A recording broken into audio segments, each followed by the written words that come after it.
Before the term serial killer even existed, one man stared into the eyes of the most twisted minds in American history, not to judge them, but to understand them. This is the true story behind the book that changed criminal profiling forever, Mindhunter.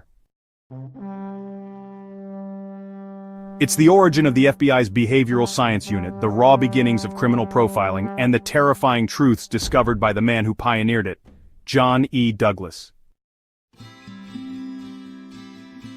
The origins of a Mindhunter. Before the TV show, before the fame, before Criminal Minds or Silence of the Lambs, there was simply John E. Douglas.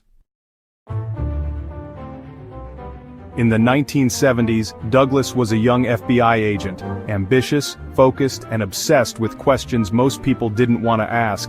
He didn't want to just catch those who did evil things. He wanted to know why they did them.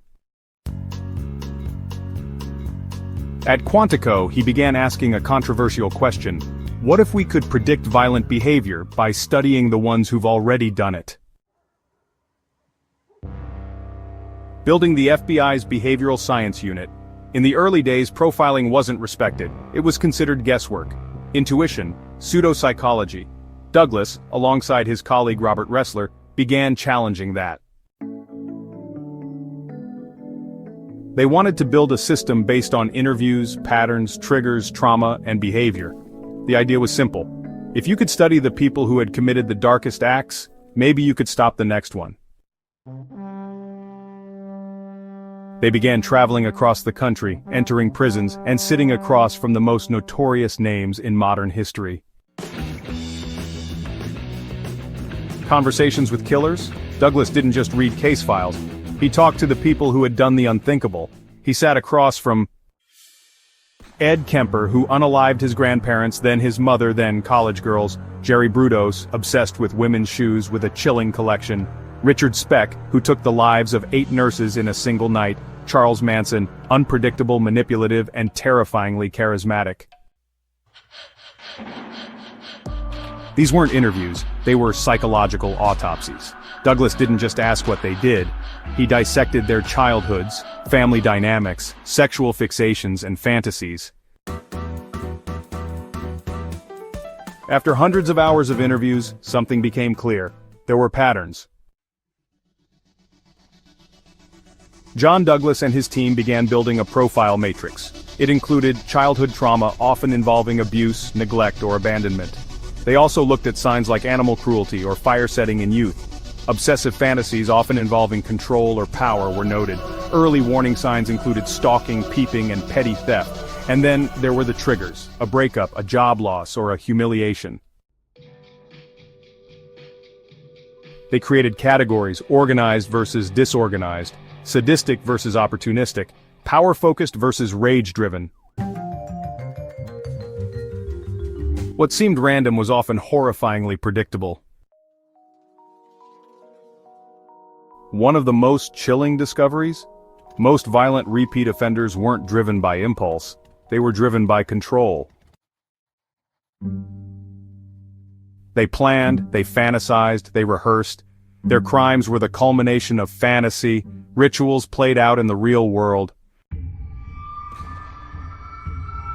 Douglas realized that many of them started with dry runs, peeping through windows, following women, writing secret stories or drawing dark images, collecting trophies. The line between thought and action blurred over time.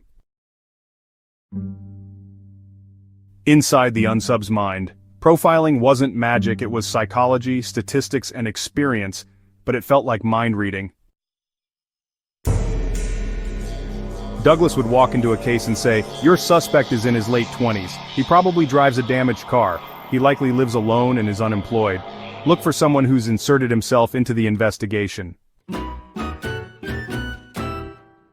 And he was often right. In one case, a profiler described a man with facial scarring, antisocial behavior, and obsession with fire. The local police laughed, until they found the man, exactly as described.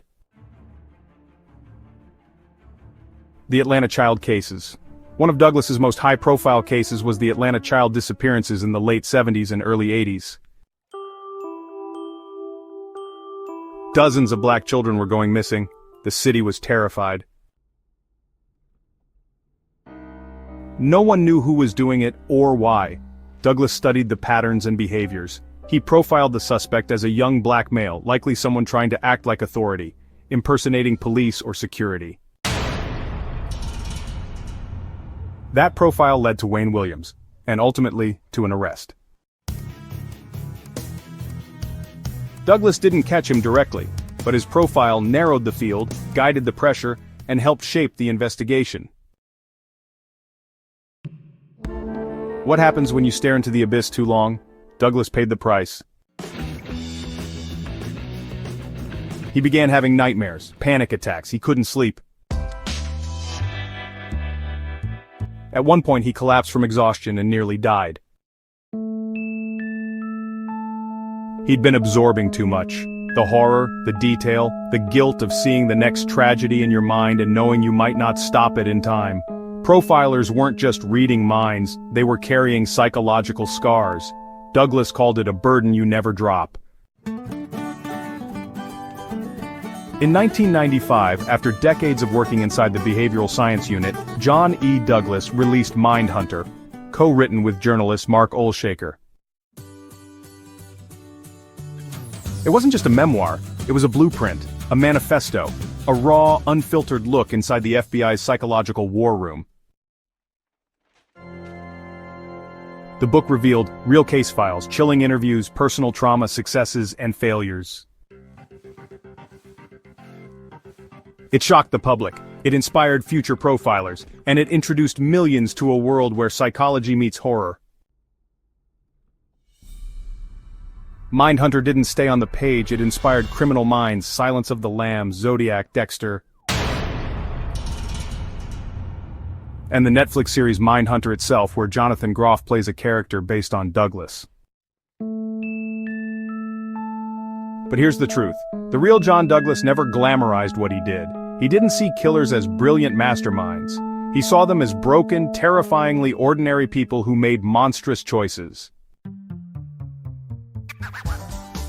Douglas doesn't rank cases by brutality. He remembers the ones that felt personal.